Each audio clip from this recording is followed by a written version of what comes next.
longe de ser dos melhores. Um grupo que evidentemente está machucado, um grupo que está ciente da sua responsabilidade, ciente do momento que vive.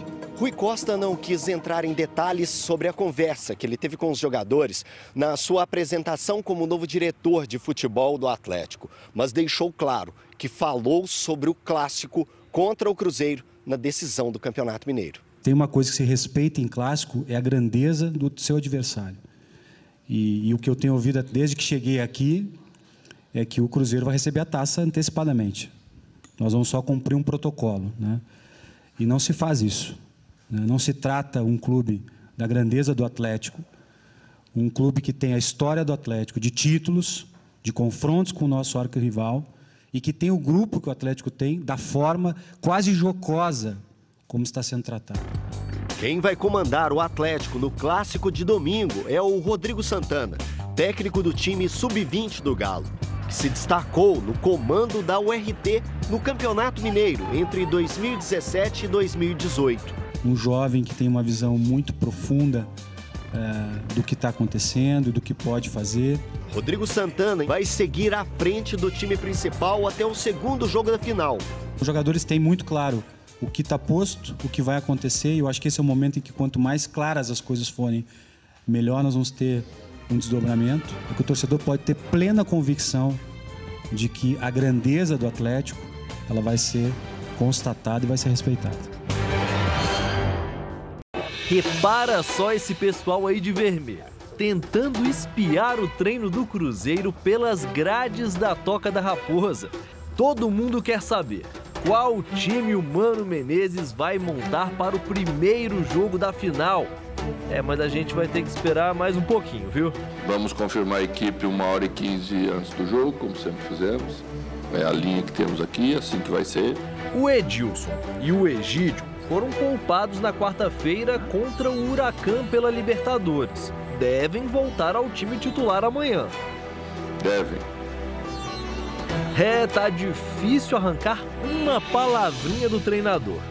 Não adianta. O técnico Mano Menezes não vai entregar a escalação pra gente. Mas olha, pelo menos ele deu algumas dicas. E a boa notícia é que ninguém vai ser poupado para essa decisão contra o Atlético, mesmo com a sequência desgastante de jogos. Amanhã o Cruzeiro vai completar 9 jogos em 30 dias. Uma maratona de um mês inteiro, jogando uma partida a cada 80 horas, pouco mais de 3 dias. O rodízio do elenco durante esse período foi o segredo para todo mundo chegar inteiro na final. Com 2 exceções. As 2 exceções são o goleiro Fábio e o zagueiro Léo. Eles ficaram em campo durante todos os minutos dos últimos 8 jogos. Mas se tiver alguém cansado aí, tem gente querendo entrar. Ou você acha que o Thiago Neves não está morrendo de saudade de entrar em campo? Na semana passada, contra o América, ele chegou a ir para o banco de reservas. Contra o Huracan na Libertadores, não foi nem relacionado. Mas e para domingo? Estamos avaliando tudo, vamos avaliar como sempre fizemos, com critério, né? Não é hora de apressar uma coisa que não precisa ser apressada. Mas se os jogadores tiverem condição, também não vamos abrir mão. Eles são jogadores nossos importantes e a gente quer contar com todo mundo. E todo mundo quer participar de uma final como essa.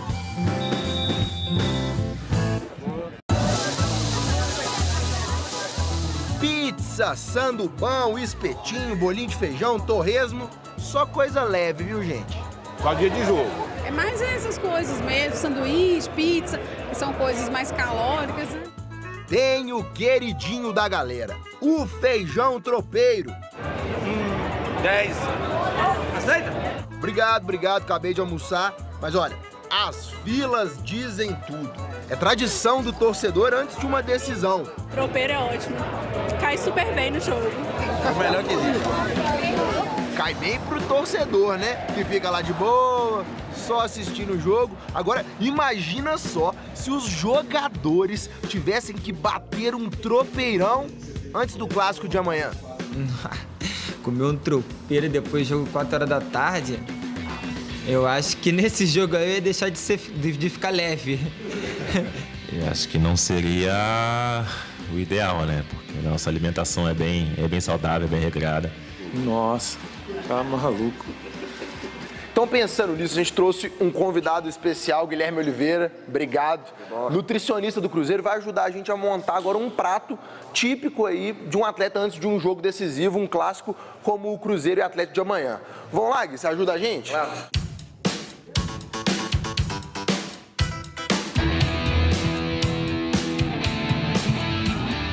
O cuidado que a gente tem que ter é uma refeição de fácil digestão, uma refeição de alto valor energético, para que os atletas durante a partida possam ter um bom rendimento. Salada pode colocar bastante, né, pro dia do jogo?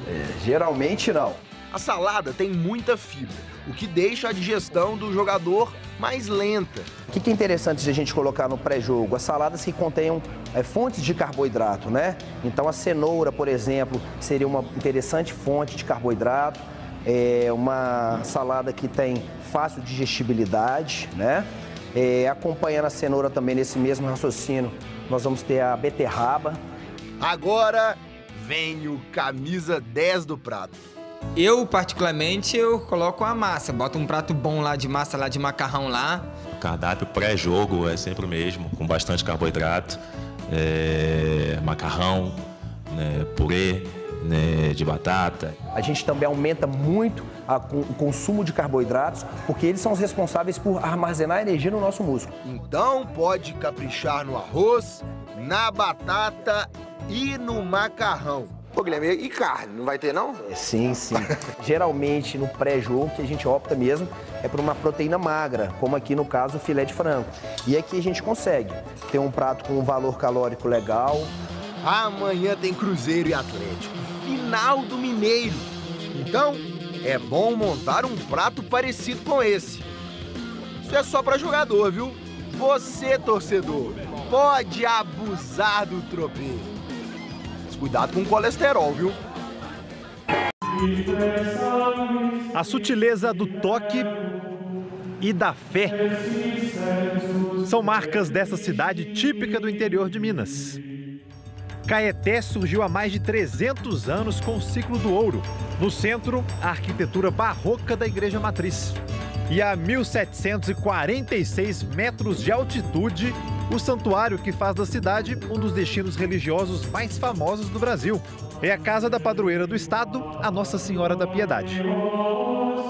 A história de fé e futebol é o começo do nosso último Causos do Mineiro.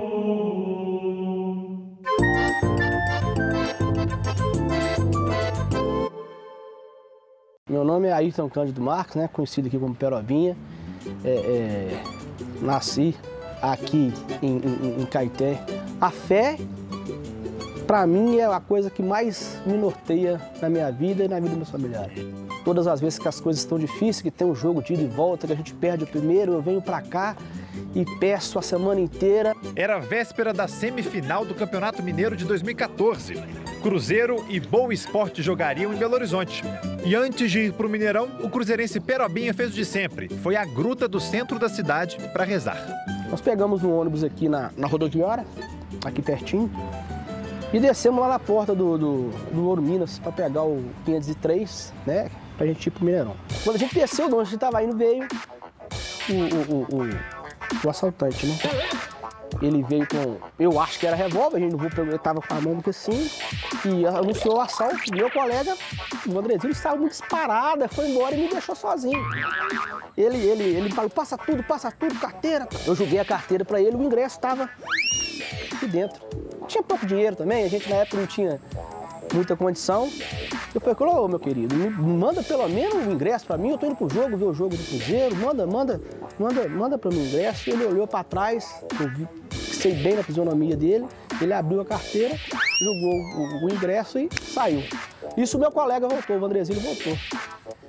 No ele voltar, passou uma viatura. A viatura subiu a Cristiano Machado todinha na contramão, caçando o cara e eu torcendo pra não achar o cara, porque não ia ter fazer ocorrência. Por causa de uma carteira, o ingresso que era mais importante estava comigo. A polícia não encontrou o ladrão. Perobinha e o amigo foram ao estádio e viram o Cruzeiro vencer o Boa por 2-1. Alguns dias depois, Perobinha voltou ao Mineirão e, claro, com a imagem do assalto ainda na cabeça. Tomamos lá na torcida, aquele negócio, na hora de um gol, eu vi. Eu olhei pra ele assim e falei, eu conheço esse camarada de algum lugar. Conheço esse candango de algum lugar. Aí foi passando na hora do intervalo, cheguei perto dele, falei, meu querido, beleza? Ele falou, beleza, tal. Eu falei, eu te conheço de algum lugar. Não, você não me conhece? Conheço sim. Você lembra daquele dia, tal. Ele assustou. Na hora que eu vi que ele assustou, eu falei, é você mesmo. Você me roubou. Você me assaltou. Ele pegou, deu aquela risadinha no canto assim e tal. E a gente dali começamos a conversar. Eu acho que é a mística do Mineirão, aquela coisa de você, entendeu? Eu não consegui ter raiva dele, até porque eu vi que ele era cruzeirense. Aí começou o jogo, vibramos o jogo, na hora do gol, vibramos, nos abraçamos, vimos o jogo. Depois que eu abordei, que eu conheci, aí ele me falou, não, realmente eu tive esse deslize aí, né? Eu tava num momento difícil, a gente trocou mensagem, a gente foi conversando e hoje a gente tem uma amizade, assim, muito boa. E é uma pessoa do bem. E a vida seguiu aí, e depois disso a gente já foi campeão várias vezes, fizemos viagens para Maracanã, pra Morumbi. A carteira ele me devolveu depois. Tá aqui bonitinha. Bonitinha não, né? Ela tá bem sambada aqui, ó. Bem sambadinha. Mas se eu trocar ela vai continuar comigo guardadinha lá no bom lugar da minha casa. Pra uma lembrança boa que eu tive, que depois virou uma lembrança boa, né? O moral dessa história é que atrás de qualquer coisa errada pode ter uma pessoa boa, né? Que a vida dá condição de uma pessoa se regenerar, da pessoa mudar de vida. O esporte, o futebol une pessoas e uniu uma pessoa que cometeu um erro contra mim e quem sou eu para julgar e viramos grandes amigos. Esse cara é bom demais, cara, o melhor assaltante que eu já vi na minha vida.